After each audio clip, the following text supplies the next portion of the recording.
3แดง4จากแดง1ได้ยินดีบ่เปลี่ยนแดง2ได้ยินดีแดง3ได้ยินดีแดง4 505ฝูงบินเห่าฟ้า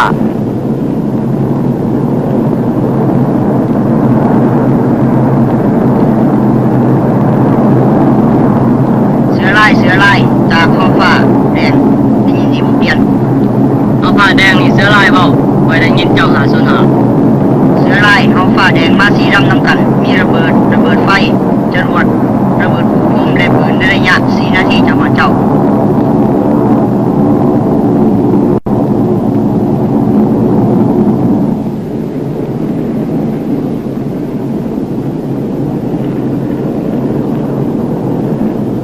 เห่าฟ้าแดงนี่เสือลายเว้าให้เจ้ายิงตามจุดที่ข่อยให้ไปนั่นอยู่ระยะ2กิโลเมตรห่างจากไปทางทิศเหนือทราบบ่เปลี่ยนโอเคห่างจากเจ้า2กิโลเมตรไปทางทิศเหนือข้างน้ำและหัวภูมิแม่นบ่เปลี่ยนแม่นแล้วยิงตามนั้นโลดมีแต่แก้วทั้งนั้นเอาผ้าเหยียบให้มันแหลกโลดแดง2แดง3แดง4เล็งเครื่องจักรเตรียมเข้าสนามรบตรวจเบิ่งทุกอย่างให้เรียบร้อยแดง2 3ดีแดง3เรียบร้อยแดง4เรียบร้อยแดง1ลงยิง2ลงยิง3ลง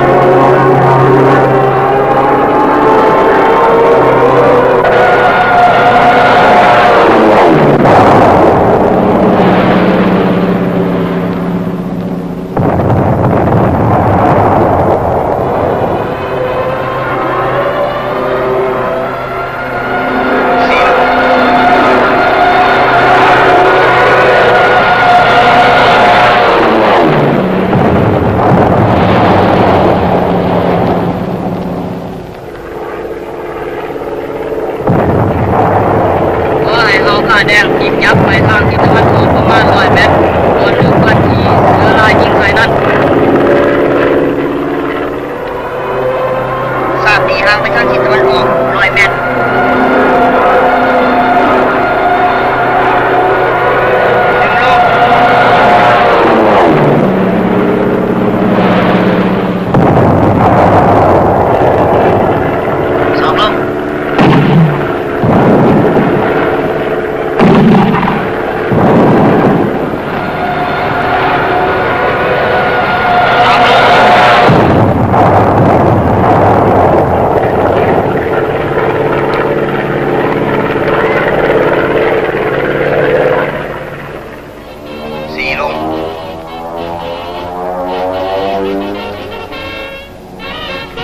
เสือลาย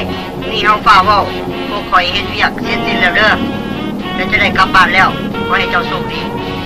โอเคเอาผ้าแดงขอให้โชคดีเอาผ้ากลับบ้านแล้วเอาผ้าทำลายขาดเส้นใจ100%กินเบียร์เพื่อเด้อกองทัพอากาศลาวของเขาเผาไฟในท้องฟ้าออกบินทำการโจมตีศัตรูเวียดนามเหนืออย่างบ่หยุดยั้งฐานพากันล่วงล้ำเข้ามาในผืนแผ่นดินลาวจากฐานทัพอากาศที่หลวงพระบางเมืองกะสีเวียงจันทร์ลองแจ้งปักเซและสวรรณเขตเหล่านักบินอากาศลาวออกปฏิบัติหน้าที่ประจำวันเพื่อการปกป้องกันภัยต่อพระมหากษัตริย์ประเทศชาติและวิถีชีวิตของเฮา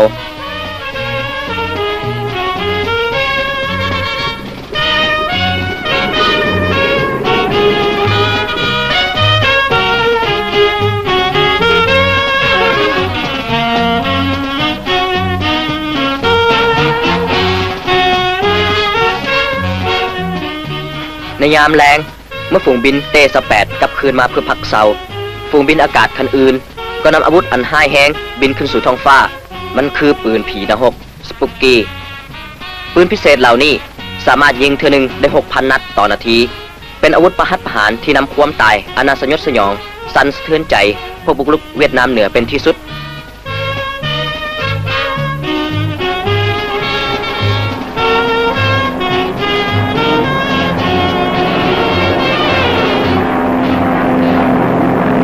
ในตอนกลางคืนฝูงยนต์เหล่านี้พากันบินวนเวียนเข้ามาอย่างซ่าๆเพื่อข่มขู่ที่ตั้งฐานทัพลาว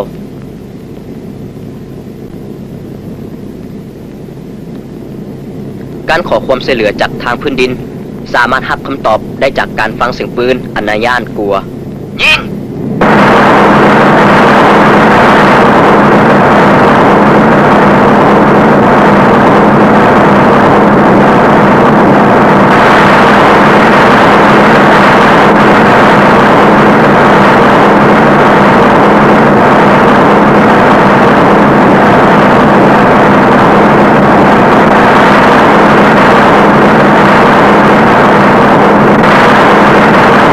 ทางด้านใต้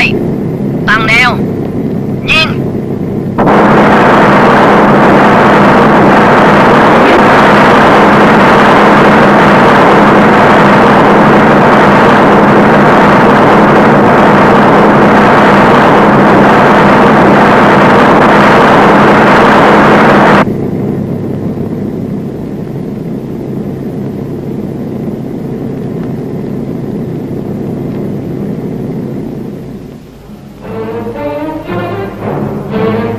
แต่ละตอนเศร้าการต่อสู้บนวิธีเสี่ยงสุดของเหล่าเสืออากาศที่คุ้มครองบ้านเมืองของเฮาเริ่มต้นใหม่ด้วยการกวดกาโดยผู้บัญชาการฝูงบินและทางการกวดแยงเบิ่งเครื่องยนต์ของพวกเขาเจ้านักบินก็เป็นคณะหนึ่งที่รักษาระดับการบินและการต่อสู้ของเฮาให้รักษาไว้ซึ่งความเข้มแข็งตัวเลขความสำคัญของดินฟ้าอากาศในแต่ละมื้อถูกบันทึกไว้นักบินต้องรู้สภาพดินฟ้าเพื่อเป็นไปตามเป้าหมายสายสกัดตามภาคพื้นดินเป็นนักรบที่กล้าหาญอย่างแท้จริงในการป้องกันทางอากาศของเฮาถ้าปราศจากพวกเขาเจ้านี้นักบินของเฮาก็จะหมดหวังลงสู่พื้นดินนักรบเหล่านี้ในมือถือกระแจเครื่องและไขควงสะท้อนให้เห็นความเชื่อมั่นในผลงานของเขาเจ้าเองเขาเจ้ามีความสามารถต่อการรักษากวดแยงเครื่องเว้นไว้แต่เพียงการยกเครื่องจักรหลายคนเห็นความชำนาญทางสร้างเครื่องในกองทัพอากาศเมื่อออกไปแล้วก็จะมีความชำนาญในการสร้างความเจริญและความทันสมัยให้กับประเทศชาติในจ้างสมัยนี้พวกซอกหาคนที่มีความสามารถใช้เครื่องไม้เครื่องมือเป็นเพื่อการสร้างชาติบ้านเมืองลาวให้ทันสมัยในอนาคต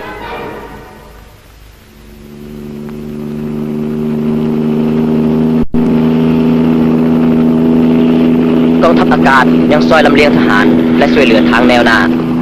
ยนต์เฮลิคอปเตอร์แบบ H-34 ลำนี้บินปฏิบัติหน้าที่อยู่เทิงยอดภู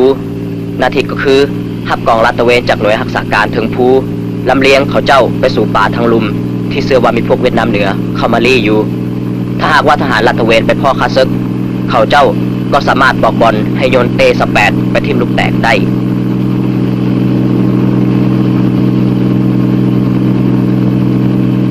ทั้งลุ่มที่เห็นนี่แม่นที่ตั้งกองรักษาการ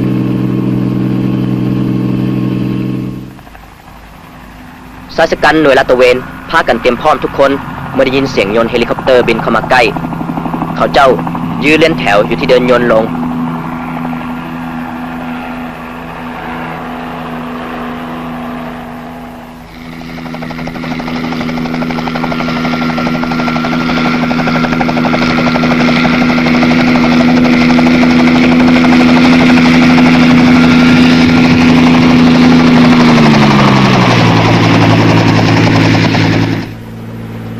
หน้าที่ของกองทัพอากาศก็คือทำงานร่วมกับชายหนุ่มในกองทัพซอกหาที่ตั้งของผู้เวียดนามเหนือผู้ลุกลาน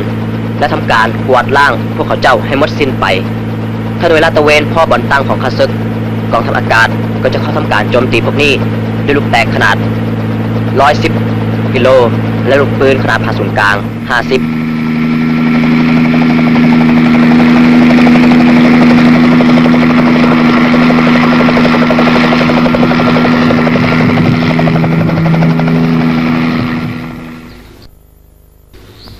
ทางลุ่มของตีนภู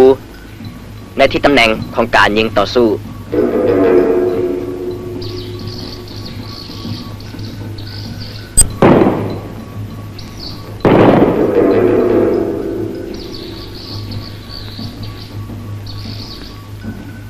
มันคือพวกข้าศึกพวกเวียดนามเหนือพวกเขาเจ้าจึงรายงานบอกจำนวนข้าศึกให้สำนักงานใหญ่ได้ฮู้และบรรยูอันแน่นอนเพื่อการโจมตีทิ่มลูกแตกจากทางอากาศ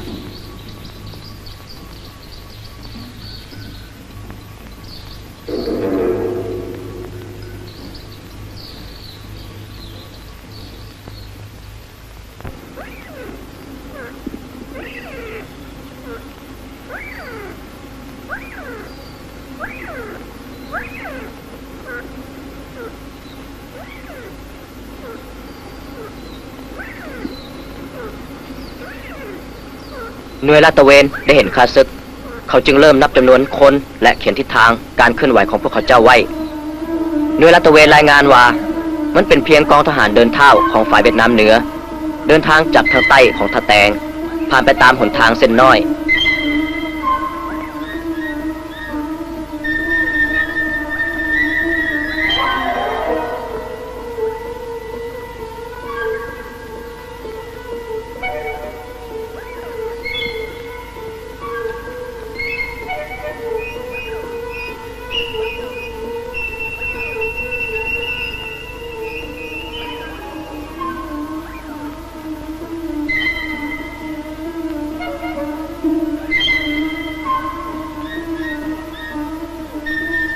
นที่การร่วมงานได้ถือกำหนดบ่อนขึ้น แล้วก็รายงานไปถึงเจ้าหน้าที่เขตรับผิดชอบ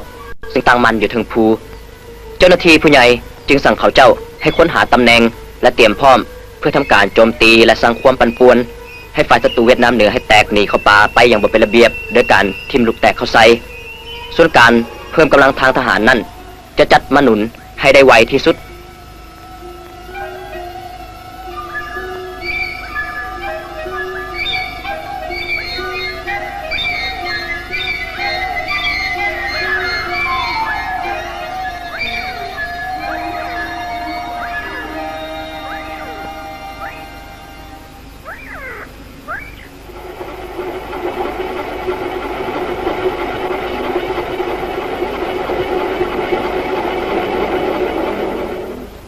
กองบัญชาการเทิงภู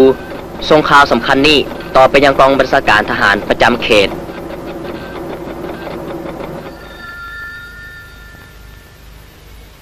การแถลงข่าวก็ส่งต่อไปถึงศูนย์การร่วมงานทางอากาศถ้อยความอันแน่นอนถูกจดลงไว้จำนวนของฝ่ายศัตรู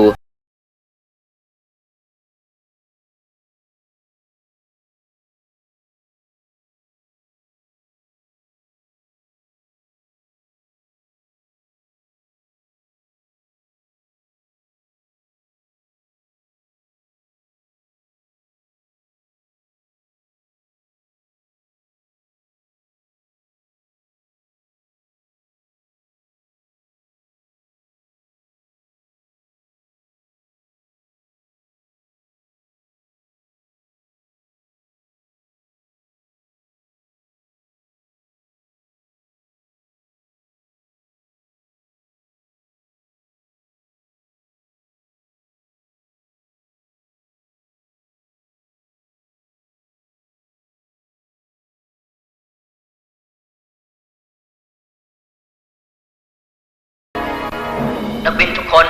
ไปรายงานตัวที่ห้องประชุมท่านผู้บัญชาการฝูงบินพบปะกับนักบินของท่านเพื่อสั่งงานมอบหมายหน้าที่ที่พวมมาถึงเพื่อนนักบินที่เอาแพงทั้งหลายศัตรูผู้ลุกล้ำเวียดนามเหนือได้ทุ่มเทกำลังเข้ามาอีกแล้วเดี๋ยวนี้ตามข้าพเจ้าได้รับรายงานจากทหารภาค4นี่บอกให้มาว่าศัตรูเวียดนามเหนือนี่ได้มาบุกรุกเขตเหนือของเฮานี่อีกเขตทั้งเหนือไปทั้งเรางามปากซองนี่เพราะฉะนั้นจึงจำเป็นที่สุดพวกเรานักบินทั้งหลายต้องได้พากันออกไปปฏิบัติงานเพื่อต้านยันศัตรูนี้ไปเสียก่อนต้องพากันพยายามอดทนต่อสู้กับศัตรูเรานี่ให้พังพินาศไปจากพื้นแผ่นดินของเฮานี่เพื่อให้พี่ป้าน้าสาวของเฮาได้อยู่ในความสงบสุขข่าวถึงมาจากภาค4เมื่อข้าพเจ้าได้รับในไวๆนี้เองว่าศัตรูมีฮอดถึง3กองพันมาเต้าโฮมกันอยู่เขตวิสกี้บราโว959 918วิสกี้บราโววิสกี้บราโว940 930ทางข้าพเจ้าจะได้ให้พวกท่านเบิ่งในเวลาต่อไปนี้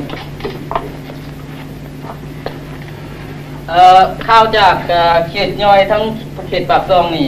ส่งมาให้เขตกองบัญชาการทหารภาค4ว่าในมื้อตอนเช้าของมื้อนี้ศัตรูตามกองพันได้มาท่อนโฮมกันอยู่ในเขตนี้ในเขตเมืองทาแตงนี่ศัตรูเรานี่มีจุดมุ่งหมายจะเข้าโจมตีหรือว่าปิดล้อมเขตใดเขตหนึ่งอยู่ในอ้อมแอมปากซองอันนี้เพราะฉะนั้นจึงเห็นว่ามีความสำคัญที่สุดมีความต้องการที่สุดซึ่งไทยเขาต้องให้ความช่วยเหลือแก่ภาคไว้ก่อนอื่นดังข้าพเจ้าจะได้จัดให้มีฝูงบินดังต่อไปนี้ยศนั่งสอนเจ้าจะเป็นหัวหน้าฝูงบินเฮาฟ้าสีแดงลูกบินของเจ้าเบอร์1เบอร์2จะเป็นยศนั่งพวงพัดยศนั่งสมนึกเป็นเบอร์3ยศนั่งบุญเติมเจ้าเป็นหัวหน้าฝูงบินเฮาฟ้าสีเขียวเจ้าจะมีน้ำเบอร์2เป็นยศนั่งสมเด็จเบอร์3ยศนั่งมาแทนการซึ่งจะไปทิมระเบิดนี่เราจะขึ้นได้ในเวลาภายใน5 นาทีนี่ระหว่างที่ท่านพระเอกพวมกล่าวคำเว้าพลอาวุธ ก็เตรียมบรรจุอาวุธทำลายใส่เต28ที่เห็นเหล่านี้คือลูกแตกขนาด110กิโลเพื่อการปลอดภัยลูกแตกถึงบรรจุไว้ในตอนของมันและจะเกาะแน่นกับลำตัวก่อนยนต์จะแล่นขึ้นดังนั้นข้าเจ้าจึงจะต้องปฏิบัติงานอย่างผิดพลาดบ่ได้เลย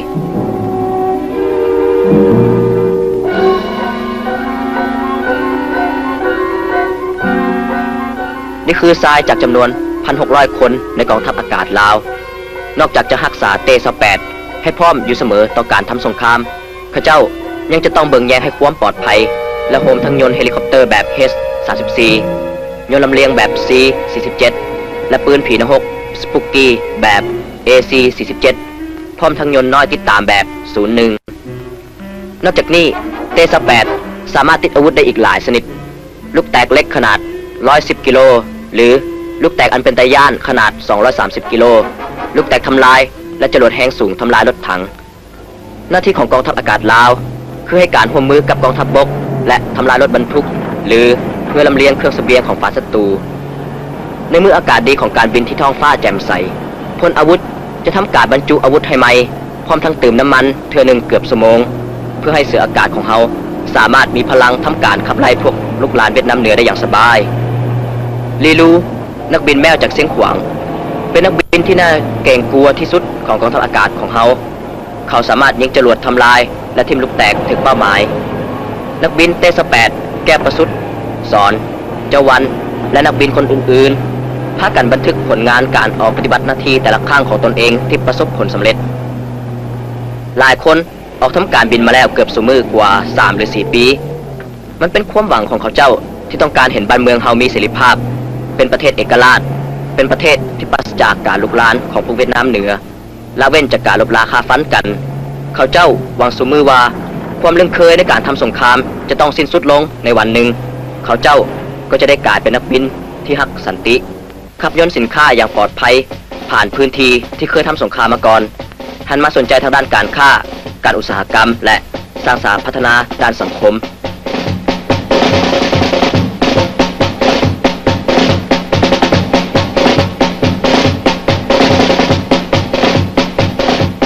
ในเวลาเดียวกันนักบินของเฮาต้องทำหน้าที่ต่อไปโดยนำของขวัญไปทิ่มให้พวกเวียดนามเหนือ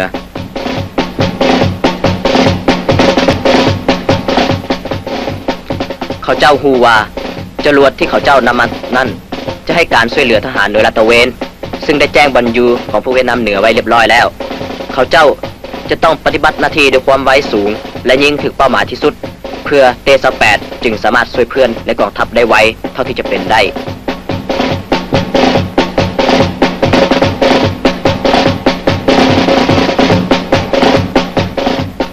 ลูกปืนขนาดผ่าศูนย์กลาง50ถึงบรรจุและสลักไว้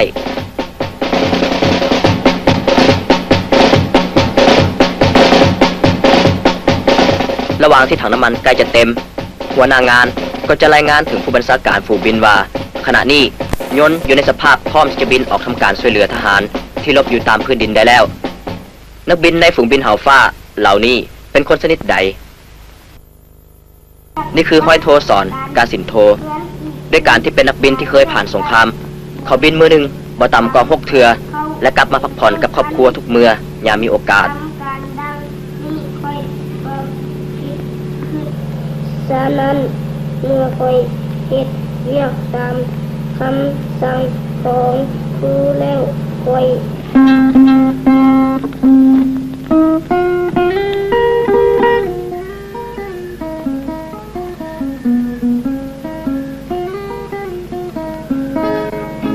เป็นหยังท่านจึงมาขับยนต์ก็เพื่อทำหน้าที่ทุกอย่างในการปกปักรักษาบ้านเมืองให้พ้นจากไฟสงครามของข้าศึกศัตรู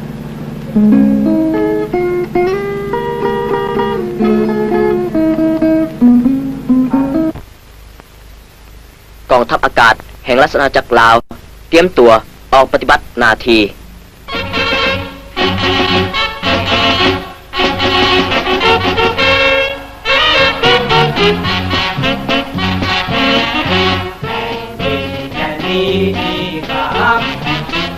มอบกายใจพักและศักดิ์ศรีเราต้องเป็นดาวผู้โลกีให้ มันต้องตายยานฟ้าแดนดินดินเขตนาชาติใดลงรับยังทำลายทัพฟ้าอาสาสู้ขาดใจบ่ยอมให้ภัยบุกแผ่นดินพุ่งบินเอาฟ้ากองทัพอากาศต้องการฟาดฟันศัตรูโจมตีเอาเลือดไหลทางพื้นแผ่นดินให้แผ่นดินดินลาวอยู่ยาวยืนยงลง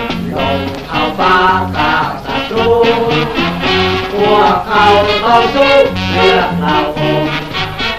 เพื่อชาติศาสนาอยู่ยืนยงไทยฟ้ากษัตริย์องค์คงถาวร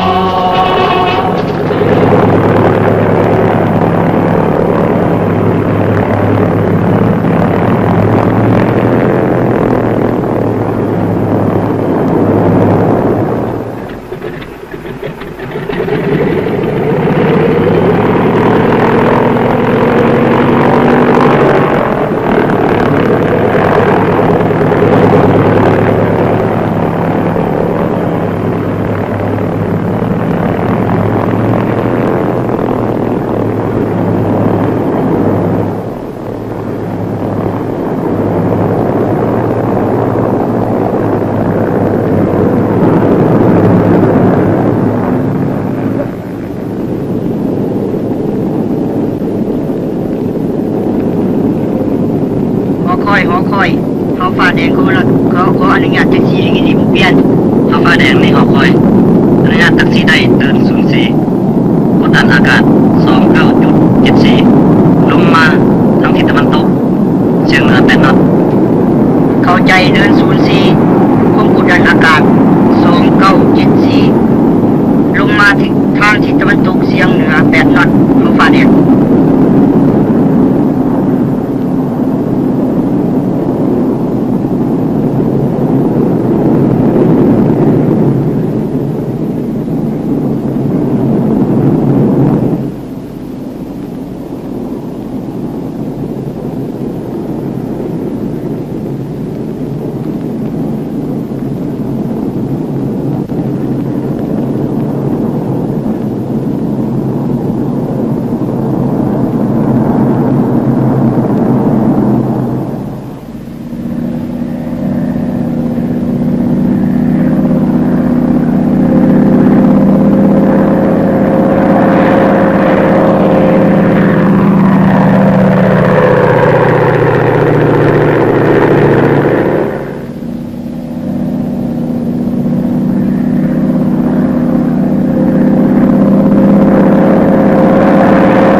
แดง2แดง3แดง4ให้เจ้าเปลี่ยนวิทยุไปหา FM คลื่น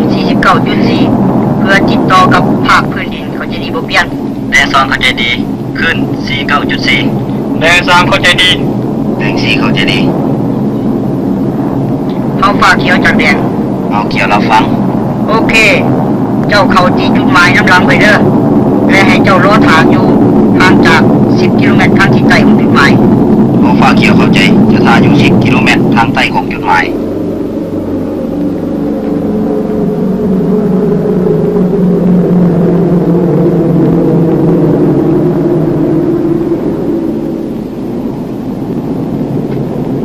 เอาฟ้าแดงจากแมวป่าถ้าฟังแมวป่านี่เอาฟ้าแดงปากเราทหารตามถึงภูเห็นยนต์เตส8บินมาเขาเจ้าก็จึงซอยซี่บอกทางให้นักบินไปสู่จุดหมาย9118ครับ940930โอเคจุดวิสกี้บราโว959918กับ940930เขาจะดี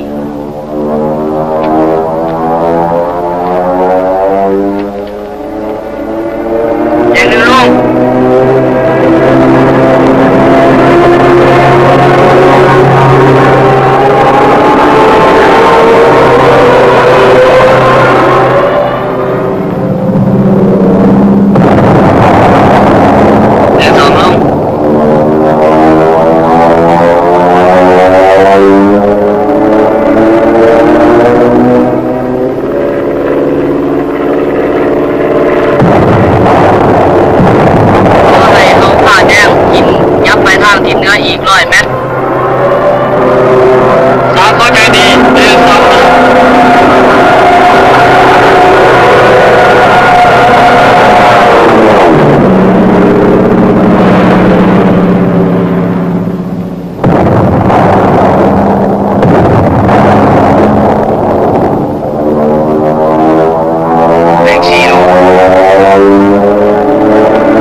ชาการทหารทึงภู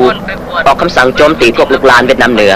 ในระหว่างที่พวกเขาเจ้ายังถูกโจมตีด้วยลูกแตกอยู่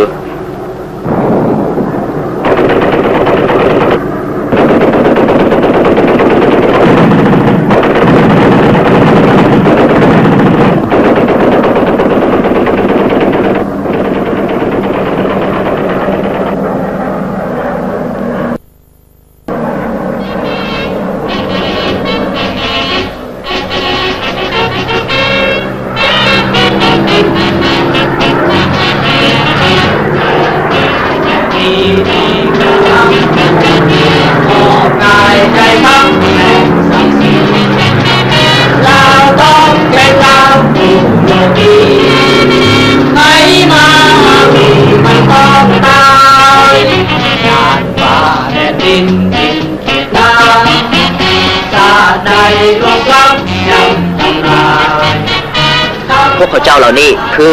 ฝูงบินเห่าฟ้ามาพี่มันต้องหายฟ้าแผ่นดินดินเขตน้ำเขาเจ้าแม่นักรบผู้เก่งกล้าแห่งกองทัพอากาศและเป็นทั้งนักรบผู้เก่งกล้าของชาติลาวเขาขอยอมให้ไปแผ่นดินฝูงบินเห่าฟ้ากองทัพอากาศขอพิฆาตตอนปันศัตรูจนสิ้นเอาเลือดไหลกาคืนแผ่นดินให้แผ่นดินดินเราอยู่ยาวยืนยงจะลงเข้าฟ้าฆ่าศัตรูพวกเขาต้องสู้เพื่อเอาเพื่อชาติศาสนาอยู่ยืนยงไทยฟ้ากษัตริย์องค์คงถาวร